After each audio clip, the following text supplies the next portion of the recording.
Okay, man. Third attempt here to finish this lesson. I'm going to finish this lesson. Here's the lengths. When you end up in the 20th century, here's how historical criticism has become it's a mammoth.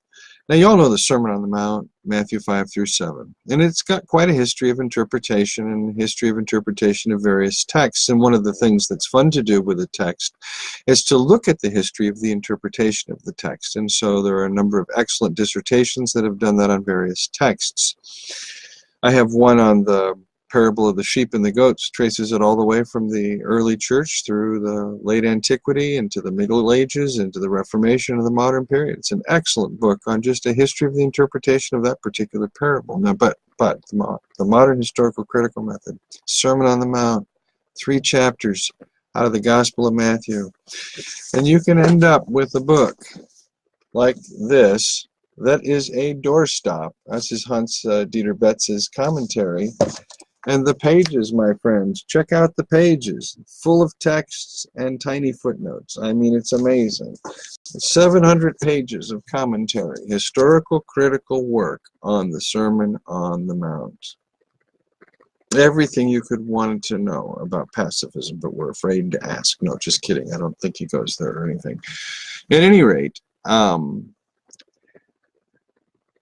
I have a lovely 1,000-page commentary on the Didache by Aaron Milovich. It's excellent, but huge. I mean, it's you begin to realize that one of the reasons that historical critical commentators do this is because they're trying to take into account every last thing that's ever been said and argue all the counter-arguments, and there's all the footnotes, and then by the time they're done, by the time you finish this 688-page book, do you really know the Sermon on the Mount?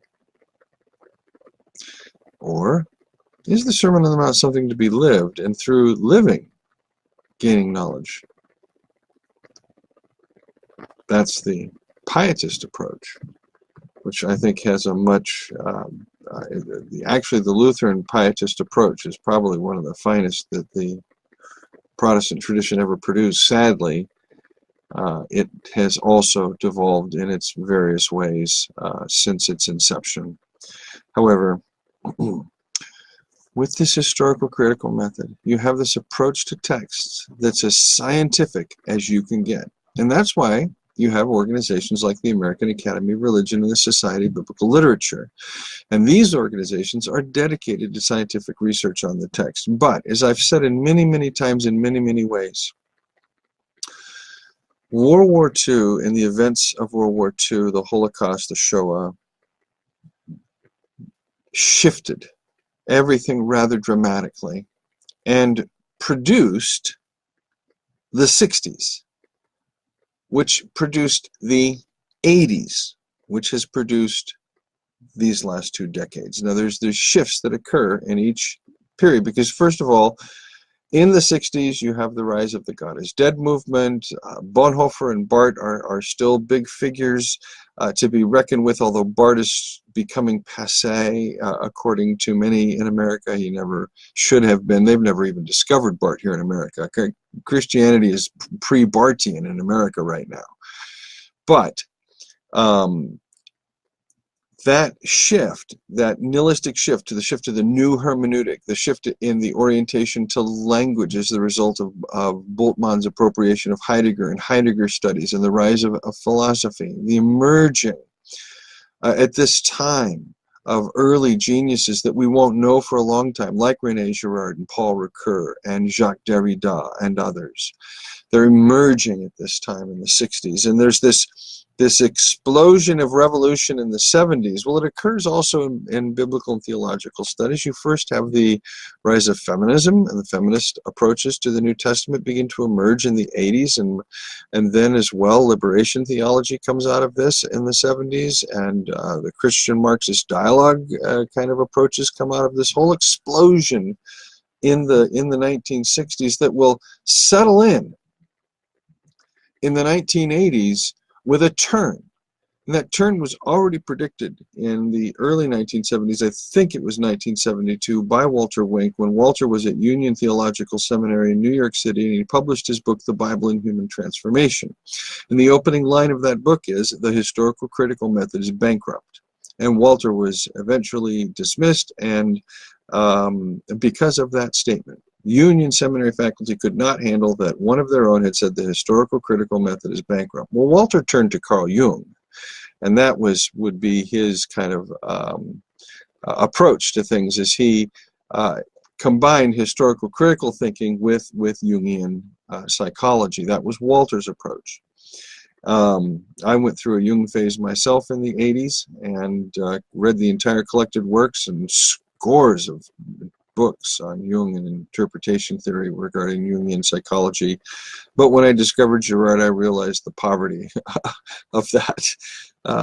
But that was Walter. That's okay, and that's where he was. But when he said the historical critical method is bankrupt, it sent shockwaves through the Biblical Scholars Guild, because here was one of their own, an elite, one emerging elite, emerging one of their own, saying this.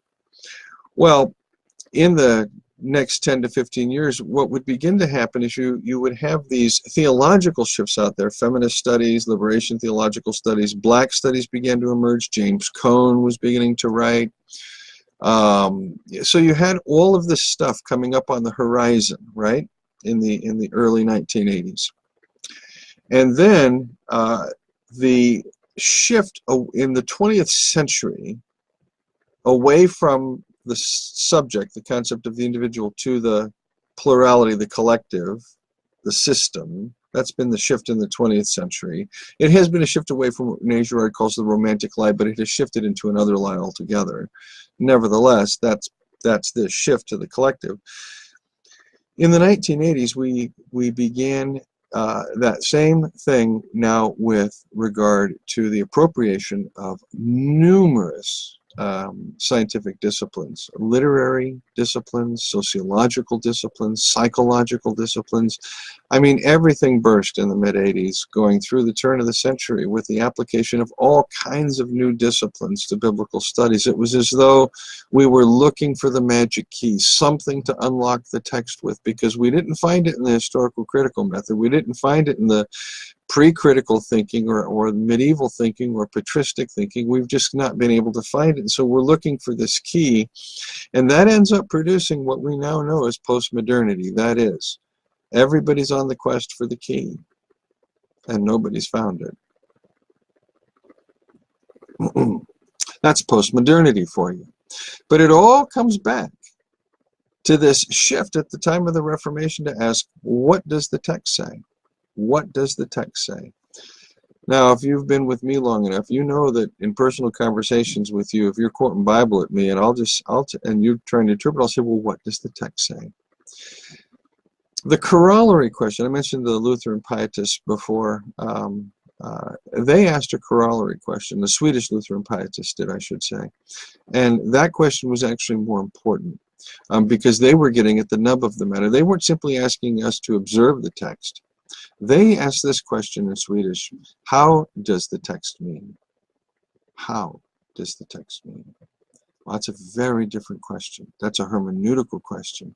But they were already asking this in the 19th century in Sweden, you see. That's where we are today. Okay? It's not simply what does the text mean. That's the historical critical falsity, as though you could get back to some originary meaning. Again, it is also the falsity of any so-called literal approach. Now, in the 20th century, one of the things we saw over and over and over again, demonstrated ad nauseum, was that authorial intention could not be had. You can never say, when Paul wrote blank, blank, blank, he absolutely meant blank, blank, blank. You can't do that. We get that. You can't do history that way. We get it. There's no such thing as raw data. All data is interpreted. We get it.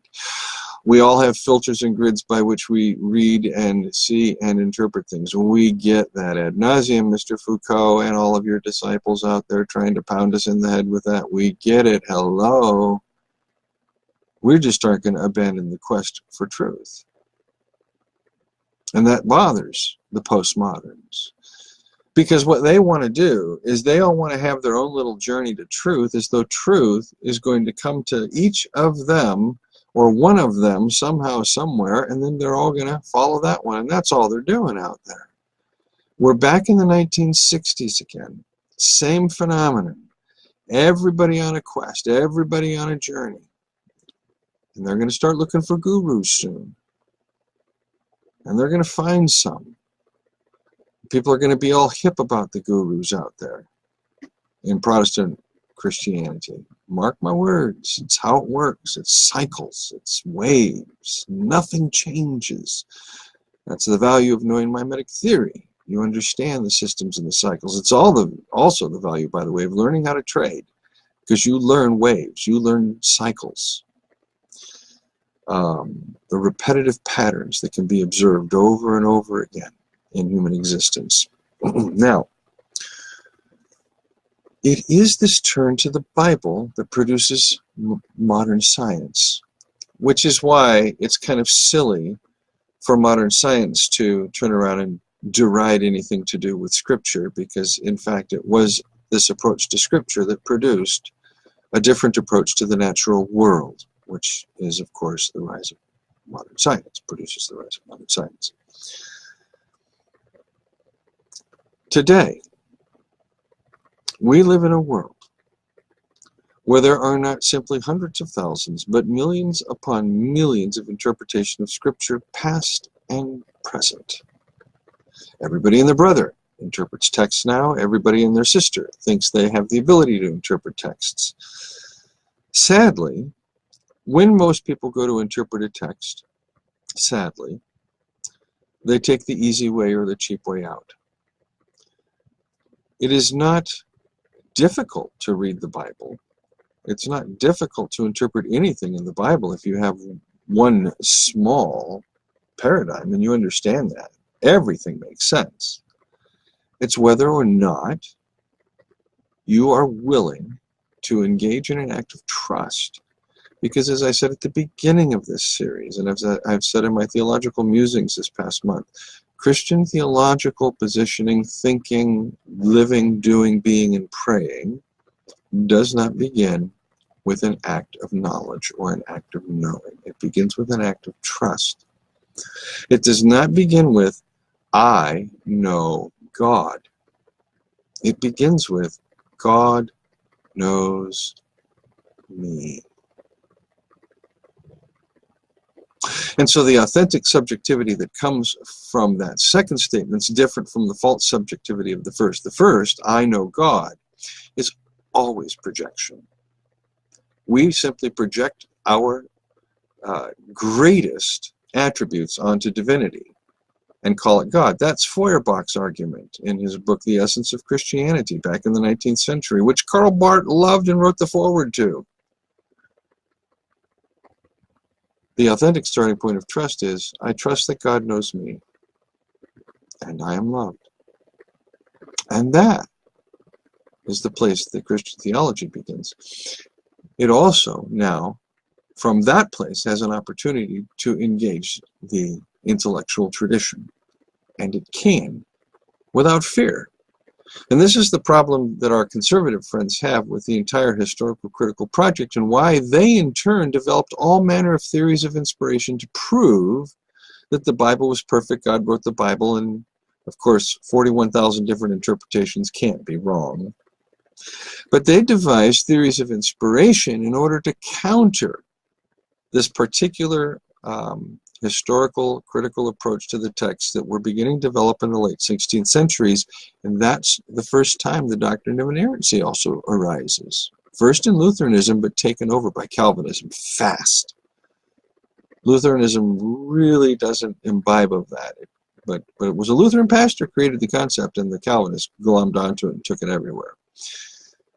So, you have grown up with that reaction. You have not grown up with the historical critical school of thinking, and so that's why it's been a challenge for a lot of you to kind of enter that. And you call that process deconstruction. That's really not. That's a bad term. It's just simply learning a different way of thinking, and then now you're having to integrate it with your previous faith tradition, and you're having real trouble with that because you haven't learned to really begin with trust yet.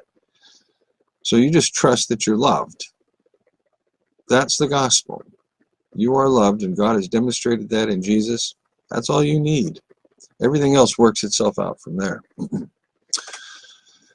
Navigating modern theology is a task that is extraordinarily life-consuming because it requires knowing the players, knowing the times and the eras in which they were writing, knowing the issues they were dealing with. But you can see how a big picture really allows you to see that there's not much that's really changed substantively. That is, the human species, since the Renaissance, has been on a quest to discern meaning, and we haven't found it. With all of our scientific advancements and achievements, with all our alleged religious advancements and achievements, and everything else, the meaning of life eludes us as a species. Because you can't think to the meaning. You have to begin with the meaning. The meaning of life is that you are loved by God. That is the meaning of life. And you are known by God. That is the meaning of life. You are known and loved. That's the meaning of life. Then you work out from there and extrapolate into life how that plays out. You see the fundamentally different orientation point? Do you see how beginning with knowledge can only produce Gnosticism, and why knowledge has never been accepted in the church as a basis for authentic Orthodox Christian faith, but it's been boulderized, and 99% of Christianity is Gnostic. All of Protestantism is Gnostic. Anabaptism is Gnostic.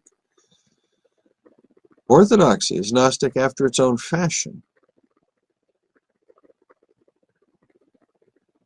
Catholicism tries not to be Gnostic, but doesn't always succeed. Gnosticism has always been the perennial threat to Christianity. You can go back into Corinth. Gnosticism, by the way, arises out of a sectarian form of Samaritanism and a fellow named Dositheus.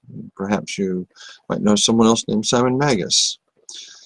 It is Samaritan thinking that has an enormous influence on the early church, evidently influenced Jesus. He's accused of thinking like a Samaritan or being one, and it's not just a slur. It's a this is who you are. This is how you think. Samaritanism, that which most theologians know absolutely nothing about, because they're theologians. They don't do biblical studies, and sadly most New Testament scholars have never really delved into Samaritanism, nor its influence on the early church. So there are these holes that have to be filled. And I suspect that's what's coming next.